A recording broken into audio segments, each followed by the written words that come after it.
The libs finally created a funny meme for the first time in, decades, it seems. And of course, the right has taken it over and made it funny for ourselves. Also, the House actually agreed on something, except for one specific member. Well, it's funny, we'll talk about that. And another prominent lib is starting a podcast. What are they them going to talk about? All that and more coming up on this episode of Turning Point tonight. Thanks so much for tuning in. My name is Joe Bob, and together we are charting the course of America's cultural comeback. This is Turning Point Tonight. As always, you can email the show, tpt@tpusa.com. You'll see that throughout the show. We love to read your emails, whether they're complimentary or you're wrong. If they're disgusting and vile, we will read them on the air if we get time to do so. But first, we have to talk about this hilarious, in my opinion, story about the CBP app. If you remember this, the Biden administration, in an attempt to, I guess, further the infiltration of the country with illegals, created an app, or at least revitalized an app for illegals to register and do all of the floofy stuff that didn't actually end up mattering during the Biden administration. Now, we've all used apps to order food, order a car, order, whatever it is that you want from Amazon. But now the CBP app, as taken over by the Trump administration, you can, through your phone, self-deport. Yes, the Trump administration has initiated a submit intent to depart the United States of America in an attempt to encourage illegals to, exit the country. Now, of course, you might be saying, and our panelists will probably also have some thoughts on this, well, why would anybody do that? Well, there's actually a pretty interesting incentive and disincentive structure. If you do actually self-deport and leave the country, you have the opportunity then to come in the correct way, as you're supposed to do. If you don't self-deport and the Trump administration catches you, the ability to re-enter the country is eliminated for life, in which case you can't come back in ever. So it is a really interesting incentive and disincentive structure and a hilarious repurposing of a Biden administration CBP app. Here to comment on that and more are our fantastic guests, Aaron Wexler, who is an online superstar, conservative commentator, and Chris Hand, host of the Chris Hand Show in the Nashville area, among other places. Guys, thanks so much for joining us. Thanks for having me. So Aaron, I want to start with you. I know Chris has some thoughts because we've talked about this offline. Do we think that the illegals are going to actually utilize the app to self-deport?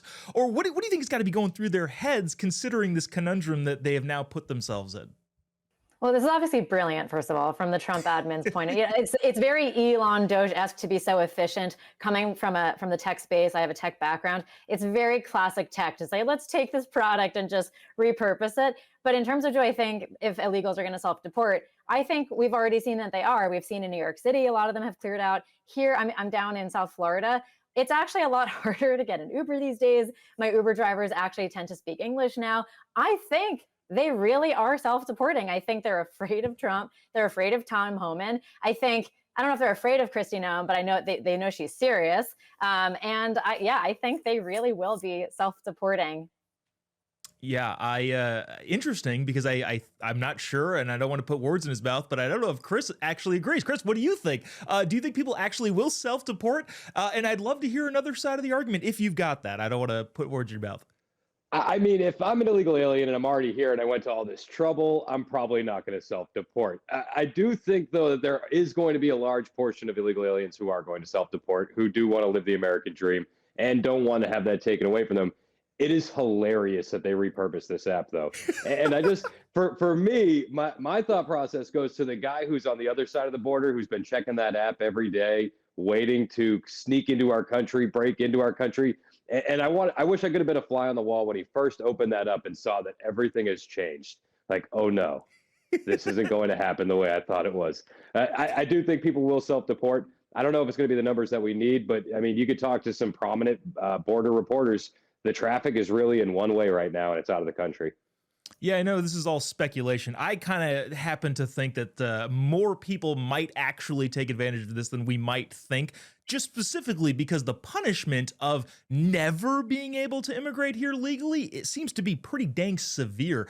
So again, well, I guess it remains to be seen, but overall, hilarious move by the administration repurposing this app. I want to get to this. Speaking of the administration, you know, when celebrities come out and endorse candidates, they talk about, we've taken a brave stance to protect democracy or whatever the buzzwords they've used.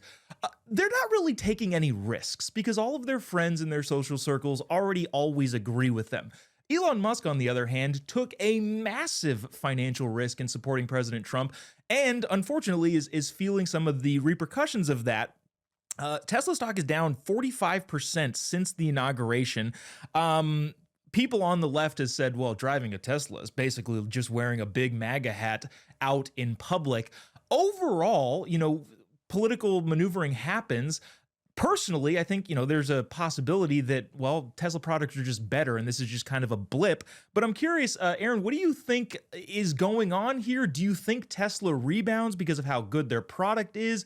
Do you think, considering the fact that Tesla used to be the toast of libs who used to love EVs, what is going on here?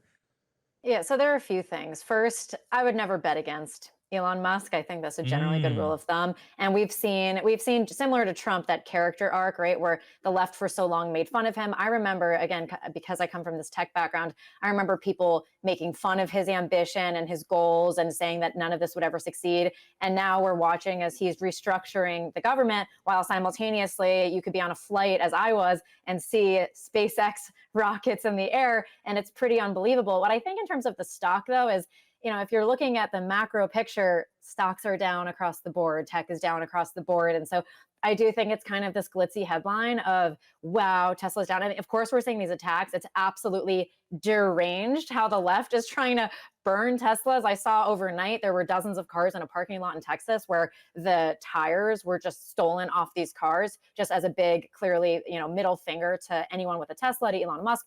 But, I think it's just really part of this macro trend where it's not fun, but what Trump and Elon are doing is dealing with the legacy of the left, which is very bad economic policy, a lot of printing money. And so we're going to have to see some adjustment to that. Yeah, Chris, we were looking at some video of some what looked like fire bombings of Tesla Cybertrucks, I think in the Seattle area. The libs have taken to protesting at Tesla showrooms and making a big show of it. I mean, I think I know the answer to this, but how much more does this make you want to buy a Tesla? I want to buy a Tesla. I mean, for the self-driving alone, I can get some work done on my commute in Nashville. But it just shows that Elon is doing this for the right reasons. I mean, we say this about Trump all the time. He doesn't need to do this. He's got all the money in the world. Well, multiply that by 10, and then you have Elon's money and Elon's value. Elon doesn't need to be here. He doesn't need to worry about this. He would still be a darling of the left if he wasn't doing any of this. And in the meantime, you're seeing deranged leftists do deranged leftist things. I saw one guy, this story was in Portland. He had a swastika scratched into the hood of his Tesla. And this guy was a lefty himself. He said, guys, I could have used the money to fix this and donated it to the DNC. Even after all this, a lot of these leftists still won't learn. It's embarrassing. Yeah, the economics of it is fascinating, especially considering how much they just love Tesla. Also, Tesla being the only electric car maker that made any sort of dent. And I think we all remember Biden never mentioning Tesla when he's talking about the auto industry. Speaking of economics, I thought this was hilarious. Obviously, of course, this goes without saying, we are all massive WNBA fans. I personally never miss a game. Chris, I know you have floor seats to every WNBA game. That is, in fact, if Nashville even has a team. I don't actually know that for a fact, even as a massive WNBA fan myself. I want to play you this clip of Angela Reese, one of the dominant WNBA players, talking about the pay that the WNBA players receive and what she may do and her fellow teammates may do if the pay does not increase. Let's watch this and we'll get your reactions. Girl, y'all benefited from everything. Y'all youngins benefited from NIL. What does that mean? We deserve more. Of course, everybody. I agree. Everybody. I agree with that. But we got to get paid some consequences. Damn, we got to get it up. Y'all got to do something. Y'all got to do something. I've been in the meetings. They are. I need to get in the. I need to get in the field. You need to come to the meeting. I got to get in the meetings because I'm hearing if y'all don't give us what we want, We sitting out. That's a possibility for real. Yeah. Yeah, interesting there. Just for some statistical reference, the WNBA has been around since 1996. It has yet to turn a profit. It has lost about $10 million per year. And 2024 reports from the Washington Post and the New York Post projected losses ranging between $40 and $50 million per year. Now, they say they want what the NBA wants, which is a revenue share. If they were to share the cost of losing $50 million a year, that would mean that every WNBA player would need to pay $173,000 in order to play. That's not making any money. That's out of their own pocket. Aaron, what are your thoughts overall with the misunderstanding of how supply and demand works?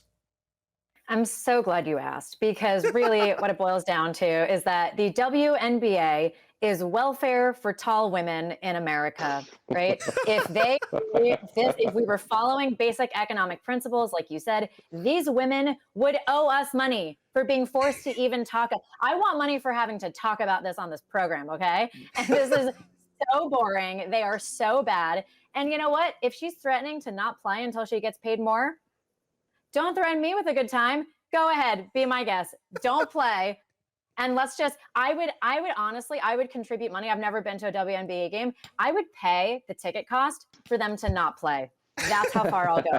Okay. That's how much I hate the WNBA. Maybe that would be a hilarious, I don't know if you would call it a protest, but like a stunt, a publicity stunt in a way, to have the entire arena be sold out specifically to not watch them play basketball. Please do not diminish my cause, which is to stop the terrors that is the WNBA, so we can all move on with our lives. Chris, you are obviously, gonna fully disagree, as you are a diehard whatever WNBA team is in Nashville, I think. But do you think there's going to be any sort of, I don't know, lesson of economics that is going to be taught to these women who are apparently wanting the big money, the big bucks that the league that actually has viewers gets? Like, will they learn at any point? Well, if they actually sit out, I mean, they're going to learn a few things the hard way. That's for sure. Who is going to come back to the NBA after the WNBA after they've turned their back on their fan? I don't know who would return to that. But the thing that the WNBA has is an issue in making stars. They had a star ready to go, Caitlin Clark, and then they doubled down on wokeism. They doubled down on the ideology, and then she's like, "Oh, I'm so sorry for being white." The WNBA has a really big issue. It really does start and end with the players, though. Yeah, I've never seen a league, or even group of people for that matter, be so hostile toward their own success as they finally got one player that everybody's watching and they're like, "Oh, we hate this." Aaron and Chris, thanks so much. The panel will be back right after the break. And also, we will check in with Turning Point's White House correspondent Monica Page on what's going on in the Oval Office and beyond. Don't go away. We'll be right back after this.